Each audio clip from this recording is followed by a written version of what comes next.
networks or convolutional neural networks are there. And with the help of these networks compete each other to create new images and improve the images in a recursive process. Okay, and that is actually happening inside GAN. So inside the GAN, we can expect a number of deep neural networks or number of convolutional neural networks.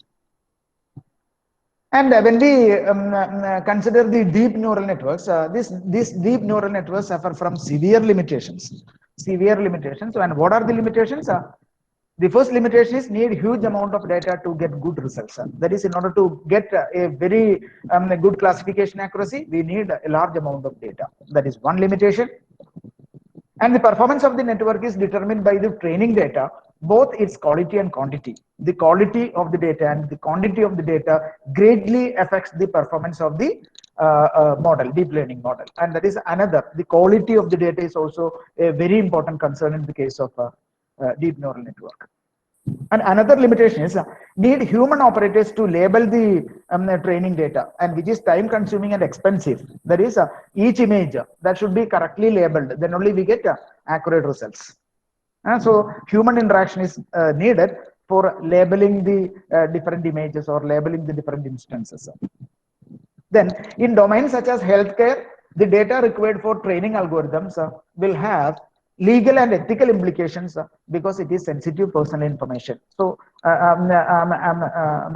actually, when we apply the concept of CNN or a deep neural network in a medical data set, and that is very since the medical data set actually contains some personal sensitive information, it is very difficult to get the images corresponding to a particular disease, for example.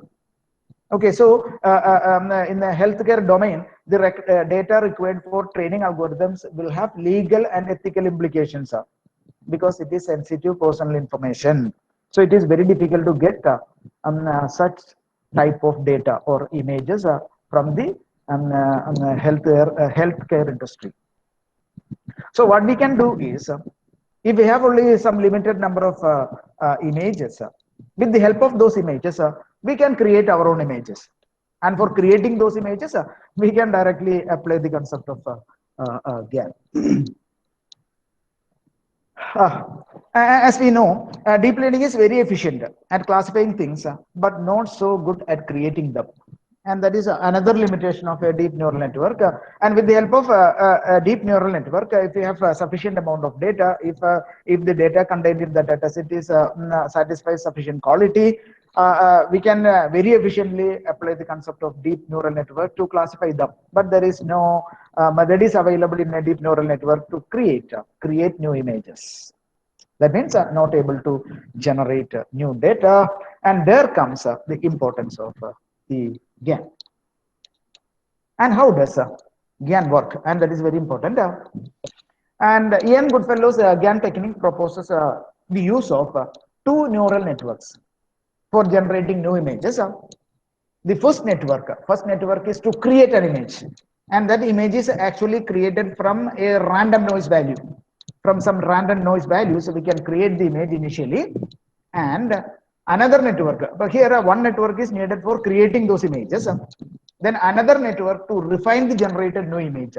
And by understanding the features or how to improve those features, and by understanding this type of information, we can improve the created image. So improving the created image, we need one network. To create the image, we need another network.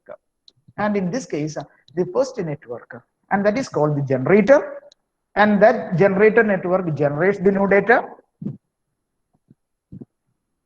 But the interesting thing is that the process of this network is simply the reverse of the neural network's classification function. And what is actually happening in neural network's classification function? We extract some features, and with the help of these features, we classify the images. But here the situation is entirely different. We have some noise values. From those noise values, we can generate some random image, then at each iteration the random image or for generating that random image we actually use the reverse of the classification or reverse of the convolutional neural network. So the process of this network or generator is simply the reverse of neural networks. Reverse of neural networks, that means here in the neural network, in the convolutional neural network, we extract images, sorry, we extract features, but in this case we construct various features and introduce it in the image, construct various features and introduce it in the image. At last we get get an image and which is very much looks like a real image. Oh, that is the meaning of that particular statement. The process of this network is simply the reverse of neural networks classification function. Okay. Instead of taking raw data and mapping it to determined outputs as in a DNN or CNN model, the generator traces back from the random noise and tries to generate the input data that would map to the output. Okay, and that is what is actually happening inside a generative network. That means instead of taking raw data and mapping it to determined outputs, for example, if the problem is a multi-class problem, the input is mapped onto any of the label, and that is actually done in DNN or CNN. But in the case of generator, generator traces back from the random noise. We have a random noise. It can be considered as a one-dimensional array, random noise, and tries to generate the input data, tries to generate the image. And at last, this image is mapped onto a particular output. Maybe a car, an image containing car, or an image containing ship, etc., etc. For instance, a GAN network can start with a matrix of noise pixels and try to modify them in a way that an image classifier would label it as a cat. That means we can start with a random noise vector and we can try to modify them until the image classifier would label. So each time this image is given to a classifier model, and it is the responsibility of that classifier model to improve that model, improve that image until this creation and improvement continues, until that particular image, for example, it is labeled as a cat, or that image is labeled as a dog, etc., etc. But that is the case with the first network included in that GAN model, and that first network is known as the generator network. The second network, and this second network is called the discriminator network. And this discriminator network is actually a classifier deep neural network. Classifier deep neural network is simply a classifier neural network. And it is the responsibility of the discriminator network to rate the quality of the results of the generator on a scale of 0 to 1. 0 to 1 means a probability. With the help of a probability value, we can rate the quality of the image generated by the generator. And if the score is too low, and with the help of this score, the generator corrects the data and resubmits it to the discriminator. That means if the score is too low, that is a low probability, and this low probability value is passed to the generator model, and with the help of the score, the generator corrects the data. Corrects the data means inside the generator network, some weight modifications are done, and once again, after correcting the weights and all, after correcting the features and all, the generator resubmits this image, modified image, again to the discriminator. Again, discriminator evaluates the process, evaluates that image, and again come up with a probability value. And if the probability value is too low, and this information is passed to generator, once again modify the features, modify the image, again resubmit it to the discriminator, and this process is continued until the discriminator gives a very high probability value for that image, and in that case we can map that image into a particular class. So the GAN repeats this process in super rapid successions until it can create data, that maps to the desired output with a high score, And the working of GAN is analogous to the following real life situation, a very interesting real life situation we can consider to understand the real working of the generative adversarial network. Suppose there is a shop, which buys certain kinds of wine from customers, which they will sell later, Okay, consider this problem. But here the problem is there are nefarious or unethical customers, who sell fake wine in order to get money. Okay, and in this case, the shop owner has to be able to distinguish between the fake and authentic wines. That is, when this customer supply a particular wine, it is the responsibility of the shop owner to identify whether the wine is fake or real. Okay, and initially the forger might make a lot of mistakes. This is the forger. Forger makes a lot of mistakes when trying to sell the fake wine. And it will easy for the shop owner to identify that the wine is real or not authentic. Wine is real or fake. And normally, if the wine is fake, shop owner rejects that wine with some remarks. That means from the shop owner's remarks on the feature of the fake wine, that is maybe some features like color fake. These are the features shop owner used for detecting whether the wine is fake or not. And understanding these features, so shop owner actually rejects that wine by telling that because of this particular color, this is not original. Because of this particular taste, this is not original. But for the forger, this becomes a new information, and by considering that particular information, in the next case, he build he makes new form of wine by considering these feedbacks. Okay, and that is from the shop owner's remarks on the features of the fake wine, that is color, taste, etc. And understanding these features, the forger will keep on trying different techniques to simulate wines similar to authentic wines, and some will eventually be successful. That means shop owner that is he is not in a position to identify whether the wine is real or fake. And at each rejection, the forger can start to further improve the fake wines based on the remarks got passed from the shop owner's evaluation.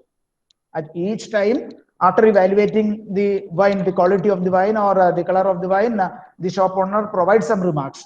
And with the help of or by understanding these remarks, the forger keep on trying to build more and more works on that particular wine, and he generates fake wines, but it is very difficult for the shop owner to identify whether the wine is fake or real. But at the same time, the shop owner would probably get some feedback from other shop owners or wine experts that some of the wine that she has got are not original. That means in the shop, some other shop owners may visit, or some wine experts may visit. Then those wine experts tell her that this particular wine is not authentic, even though that particular wine already bought from the customer. Okay, so with the help of the reasons, the wine experts said that this particular, because of this particular reason, this wine is not original. So this every time the shop owner also gets some new feedback from other shop owners or wine experts, and with the help of this feedback, the shop owner can improve his ability to identify whether the supplied wine is authentic or not. That means this feedback will help the shop owner to improve how can she determine whether a wine is fake or real, in a more intelligent manner, So the goal, by considering this particular situation, the goal of the forger in this particular example, the goal of the forger is to create wines that are indistinguishable from the authentic ones. And the goal of the shop owner is to accurately tell if a particular wine is real or fake. So but here, in this particular example, this is the forger, and he generates initially he generates wine from some artificial ingredients. Okay, artificial ingredients, and in this case, it can be considered as the noise vector. And after generating a wine by using artificial ingredients, he submit it to the shop owner. But initially, shop owner may reject that wine, saying that it is fake. And with a feedback, then by considering that feedback, he improves the construction of that particular wine. Again, he submitted to the discriminator or the shop owner. Okay, but at the same time, shop owner gets some information regarding some other shop owners or from experts, which one is or in how that shop owner can identify the fake wines. That information at each time, the shop owner is also modifies his knowledge regarding the discrimination of that particular wine. And this back and forth competition is the main idea behind the generative adversarial networks. Okay, but here the concept is very much clear from this particular example. But here this forger is actually known as the generator network in the in GAN, and the shop owner is actually known as the discriminator. And what is the role of the generator? Create fake wines or create some images from random noise. Random noise means some artificial ingredients. Okay, and it is the responsibility of the discriminator, of the shop owner, to test whether the generated image is real or fake, or the generated wine is real or fake. And in order to discriminate or in order to identify whether the supplied image is real or fake, the shop owner always study about the real data set or the authentic wines. Authentic wines means maybe some other shop owners give some information regarding that authentic wines, or some other wine experts gives information regarding the authentic wines, so that he can improve the experience regarding the discrimination to identify the real or fake wines. And this is what is actually happening inside the generative adversarial network. I think you already followed the idea behind the generative adversarial networks with the help of this very simple example. Hence, in this particular example, there are two major components within GANs. The first component is the generator. Okay, that is forger. And the second component is the discriminator, and that is the shop owner. And the shop owner is the example. Shop owner in the example is known as the discriminator network, and is usually a convolutional neural network. This discriminator is actually a convolutional neural network which assigns a value in the form of probability, giving the chance of being the image is real. So that is what is actually happening inside the discriminator network. So here generator generates an image. This image is given to the discriminator, And it is the responsibility of the discriminator to extract features from that particular image and classify the features, classify the image with the help of these features, and come up with an information regarding the probability of that classification is this. And because of the high probability, okay, this is a real image, or because of the low probability, and the discriminator gives an information that this is a fake image. Okay, but here the shop owner in the example is known as the discriminator network, and is usually a convolutional neural network which assigns a value in the form of probability given the chance of being the image is real. That means, for example, if the probability value is 0.8, that is 80% of the time that particular image is real. That type of an information is generated by the discriminator network. And the forger, in that example, the forger is known as the generative network, and is also typically a convolutional neural network, but there is always a difference between the ordinary convolutional neural network and the convolutional neural network used in this particular generative adversarial network. And here it uses some deconvolution layers, and in the original convolutional neural network we always use convolutional layers. Convolution, I think you already familiar with that construct of convolutional neural network. But here we consider a filter, and by considering that filter we can extract the features, and at each layer we can extract more and more abstract features, and with the help of these features extracted from different levels we can classify the image. That is what is actually happening inside the convolutional neural network, ordinary convolutional neural network. But here the situation is entirely different. We have some in the case of forger, or in the case of generator, we have some random values or artificial ingredients, and by considering these artificial ingredients, it is the responsibility of the generator to generate the image. And in order to generate the image, we need some features. We need some features, and in our previous problem, these features are actually supplied by the discriminator.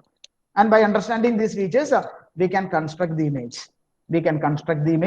And actually here we use for constructing the different features or constructing the image, we use a technique which is known as deconvolution. That means here in the case of convolutional neural network, after the max pooling operation, we come up with an activation map with some relevant features.